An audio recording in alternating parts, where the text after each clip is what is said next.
Hello बच्चों, let's read the question. बच्चों question में कह रहा है कि radiation corresponding to the transition n equal to 4 to n equal to 2 in hydrogen atoms falls on a certain metal जिसका work function है 2.5 electron volt.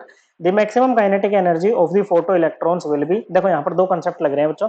एक तो हमारा एमिशन स्पेक्ट्रा का कि आपका जो हाइड्रोजन एटम है वो कहाँ पर है बच्चों, n इक्वल टू 4 में है। ओके बच्चों, मतलब जो इलेक्ट्रॉन है वो n इक्वल टू 4 पे है, n इक्वल टू 4 से वो n इक्वल टू 2 पे आ रहा है बच्चों। तो जब ये डी एक्साइटेशन यहाँ पर होगी तो एनर्जी क्या होगी बच्चों, रिलीज होगी बच्चों। तो ये जो एनर्जी रिलीज हो रही है ना बच्चों, इसको फिर हम स्ट्राइक करा रहे हैं मेटल के सरफेस से, वहां से आपका इलेक्ट्रॉन निकल रहा है, इलेक्ट्रॉन इजेक्ट हो रहा है बच्चों। ओके, जिसकी हमें मैक्सिमम काइनेटिक एनर्जी बतानी है कि कितनी हो सकती है बच्चों।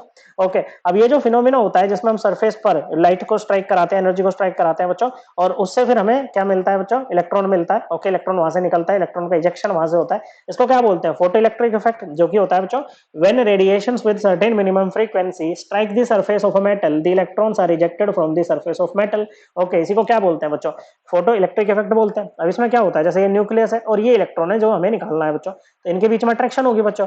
तो ये अट्रैक्शन भी तो तोड़नी पड़ेगी ना बच्चों, में क्या करना पड़ेगा बच्चों, अट्रैक्शन तोड़नी पड़ेगी पहले, उसके बाद इलेक्ट्रॉन निकलेगा। तो जो एनर्जी इस अट्रैक्शन को तोड़ने में लगती है ना बच्चों, इसको बोलते हैं वर्क फंक्शन। क्या बोलते हैं बच्चों, work function W not. Okay, और ये भी कहां से आएगी बच्चों, ये भी जो आपकी एनर्जी मिल रही है आपको ई, यहीं से आएगी बच्चों। ओके, अब मान लो जितनी एनर्जी थी बच्चों उसमें से क्या होगी, डब्ल्यू नॉट तो चली गई आपकी किसमें बच्चों, इस अट्रैक्शन को तोड़ने में। अब उसके बाद जो बचेगी ना एनर्जी, वो इलेक्ट्रॉन को काइनेटिक एनर्जी देने के काम आ जाती है बच्चों। किसके, काइनेटिक एनर्जी देने के काम आ जाती है। तो काइनेटिक एनर्जी क्या हो जाएगी बच्चों, ये हो जाएगी ई, जो हम यहां से निकालेंगे बच्चों, minus work function. Work function हमें दे रखा है बच्चों 2.5 इलेक्ट्रॉन वोल्ट हमें दे रखा है बच्चों। ओके, अब ये जो बच्चों ये जो एनर्जी होगी ये कोरोस्पोंड किसको करेगी बच्चों, energy gap between n equal to 4 and n equal to 2, इसको बच्चों कोरोस्पोंड करेगी बच्चों। तो यहाँ पर ई लिखो चाहे डेल्टा ई लिखो, किसके इक्वल होगा बच्चों, ये होगा 13.6 इंटू 1 बाई n1 का स्क्वायर। n1 क्या है, आपकी ग्राउंड स्टेट है, जो कि n इक्वल टू 2 हो जाएगी बच्चों। ओके, मतलब 2 हो जाएगी n1 की वैल्यू, माइनस 1 बाई n2 का स्क्वायर। n2 एक्साइटेड स्टेट है, n2 की वैल्यू 4 यहाँ पर होगी, मल्टीप्लाइड बाय z का स्क्वायर। z क्या होता है बच्चों, z होता है आपका एटॉमिक नंबर, और हाइड्रोजन में है, हाइड्रोजन का एटॉमिक नंबर कितना होता है, 1 होता है बच्चों। तो ये क्या हो जाएगा बच्चों, ये हो जाएगा 13.6 इंटू n1 की वैल्यू 2, तो n1 का स्क्वायर क्या हो जाएगा 4, n2 की वैल्यू क्या है 4, तो इसका स्क्वायर क्या हो जाएगा 16, और z स्क्वायर, z की वैल्यू 1, तो 1 का स्क्वायर भी 1 ही है बच्चों, और ये किस में है, इलेक्ट्रॉन वोल्ट में है।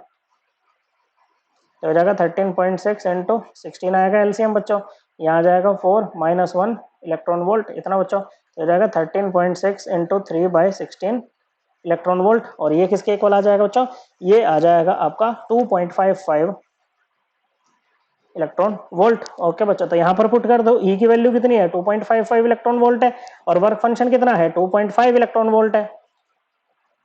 तो kinetic energy, maximum kinetic energy यहाँ पर आ रही है बच्चों, और ये कितनी हो जाएगी आपकी, ये हो जाएगी 0.05 electron volt. Correct answer option D. I hope आपको एकदम क्लियर हो गया होगा। थैंक यू बच्चों।